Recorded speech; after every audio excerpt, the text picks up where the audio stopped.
Shalom Bapak Ibu, kita akan mendengarkan firman Tuhan. Sebelumnya mari kita berdoa. Bapa di sorga, kami bersyukur betapa baiknya Engkau Tuhan dalam hidup kami yang sudah menjaga dan memelihara kehidupan kami hingga hari ini. Saatnya kami merenungkan firman Tuhan. Bukalah hati kami ya Roh Kudus, terangi sehingga kami bisa mengerti dan menjadi pelaku firman-Mu. Dalam nama Tuhan Yesus kami berdoa. Amin. Bapak Ibu, firman Tuhan kita terambil dari 1 Yohanes 5 ayat 11 dan 12. 1 Yohanes 5, 11, 12 berkata, "Dan inilah kesaksian itu, Allah telah mengaruniakan hidup yang kekal kepada kita, dan hidup itu ada di dalam anaknya. Barang siapa memiliki anak, ia memiliki hidup. Barang siapa tidak memiliki anak, ia tidak memiliki hidup." Demikian firman Tuhan. Berbahagia kita mendengar dan melakukan, dan terpujilah nama Tuhan. Tema kita pada hari ini adalah hidup kekal. Tema kita adalah hidup kekal. Nah saudara, tema hidup kekal ini sangat menarik. Mengapa? Karena ini topik yang begitu fundamental tetapi juga fenomenal di kalangan semua umat, ya, tanpa membedakan apapun agama, kepercayaan dan keyakinan, bahwa setiap orang menghendaki kalau nanti ya meninggal atau berpulang, ya entah kemana begitu, dia mau supaya ada dalam sebuah dimensi kekekalan, ya. Tidak ada lagi penderitaan, tangisan, beban hidup. Bahkan kalau bisa di kehidupan kekal, dia hanya bersuka cita menikmati keindahan keabadian. Nah untuk mencapainya, nah, banyak sekali ajaran dan pandangan yang dibuat, ya.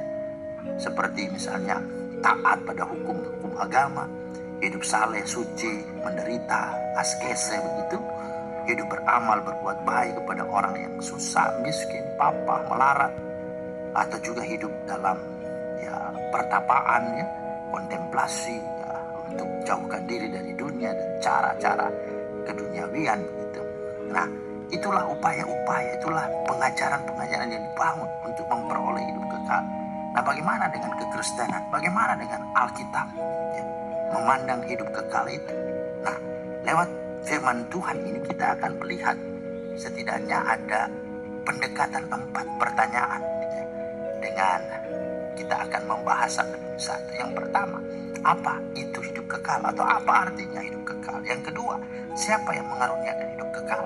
Yang ketiga, di mana hidup kekal itu berada? Dan yang keempat, siapakah yang memiliki hidup kekal? Nah, mari kita memperhatikan dan membahasnya satu demi satu.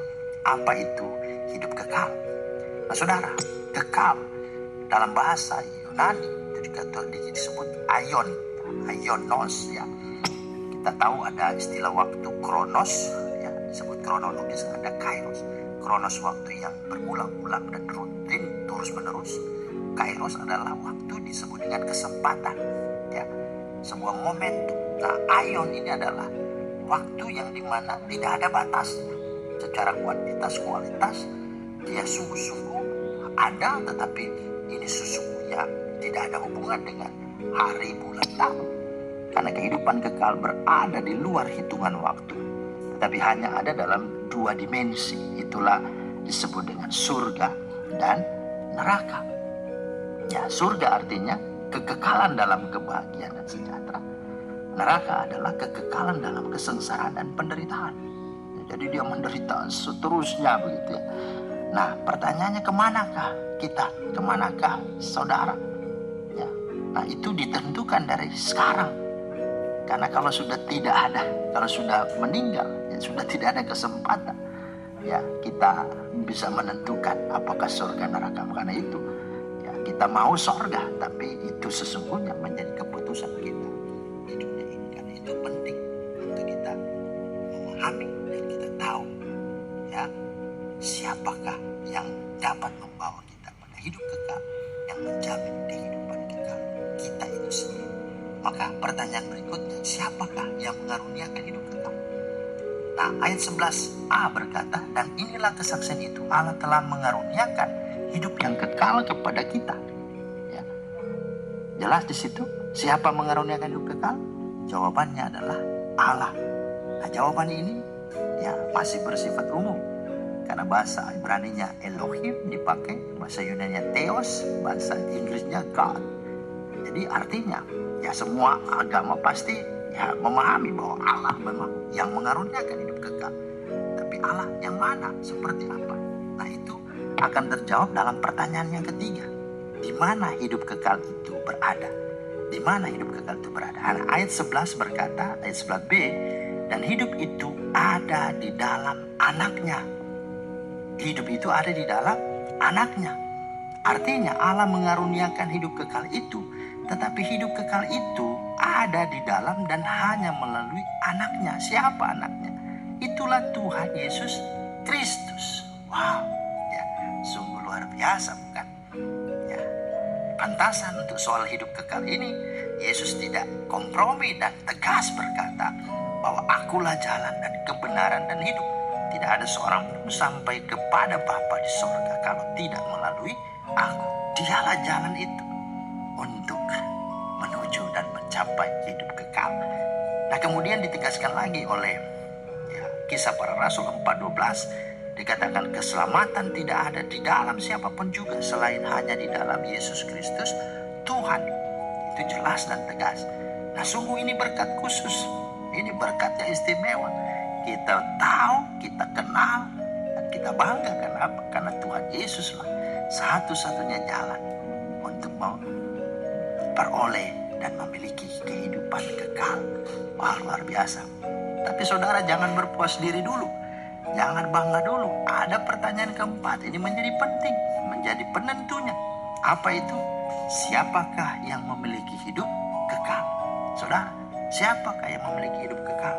Ayat 12 berkata, barang siapa memiliki anak, ia memiliki hidup. Barang siapa tidak memiliki anak, ia tidak memiliki hidup. Artinya, kita tahu Yesus adalah yang memberi hidup kekal. Dia jalan hidup kekal. Tapi tidak sampai di situ saja. Di sini firman Tuhan mau tegaskan, siapakah yang memperoleh hidup kekal dan memiliki hidup kekal? Itulah mereka yang memiliki anak. Arti memiliki anak adalah mereka yang percaya dan menerima Dia, mengundang Dia sungguh-sungguh menjadi Tuhan dan juru selamat dalam hidupnya pribadi. Wah, itu artinya dia sungguh mengalami kelahiran baru, yang mengalami sebuah perjumpaan baru di dalam Tuhan. Itulah yang disebut sebagai orang-orang yang memiliki hidup kekal karena Yesus Kristus Tuhan ada di hatinya, menjadi Tuhan dan Raja, bertata memerintah atasnya. Wah, itu sesuatu yang luar biasa. Nah, saudara, Yohanes 3:36 berkata, barang siapa percaya kepada anak, ia beroleh hidup yang kekal. Nah, pengertian hidup kekal setelah itu adalah ketika seseorang percaya memiliki Yesus, maka di saat itu pula dia telah menerima dan memperoleh hidup kekal.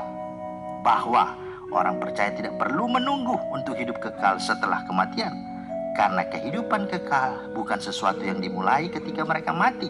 Sebaliknya, kehidupan kekal dimulai ketika seseorang beriman pada Kristus Yesus. Itu menjadi catatan penting. Kehidupan kekal dimulai di mana? Ketika seseorang beriman kepada Kristus Yesus. Bahwa hidup kekal itu adalah milik kita sekarang. Setiap orang yang percaya pada Yesus, dia sudah memperoleh hidup kekal. Wow, luar biasa. Maka kesimpulan, hidup kekal didapat bukan karena kita taat, rajin, baik, dan saleh hidupnya, melainkan hanya oleh karena iman, percaya kepada Tuhan Yesus Kristus. Maka sikap kita, pastikan dari sekarang di dunia ini, bahwa Anda dan semua kita, orang yang beragama Kristen, sudah bertobat, percaya, dan terima Yesus di hati. Ya, karena untuk hidup kekal, bukan soal KTP-nya Kristen, bukan dia punya kartu keluarga Kristen, bahkan juga bukan karena dia sudah menjadi anggota gereja tertentu, bukan. Tapi pastikan bahwa dia sudah mengalami perjumpaan pribadi. Dia sudah memiliki Yesus Kristus di hatinya. Dia sudah mengundangnya secara pribadi. Nah, itulah sesungguhnya kepastian hidup kekal. Dan itu tidak akan pernah hilang. Dan dia sungguh menikmati sukacita sorga. Sekalipun belum di sorga, suasana sorga, sekalipun menikmati sorga. Karena kehidupan kekal ada bersama dengan Yesus, ada di dalam hati seseorang. Tuhan memeteraikan firman dan memberkati kita semua. Amin.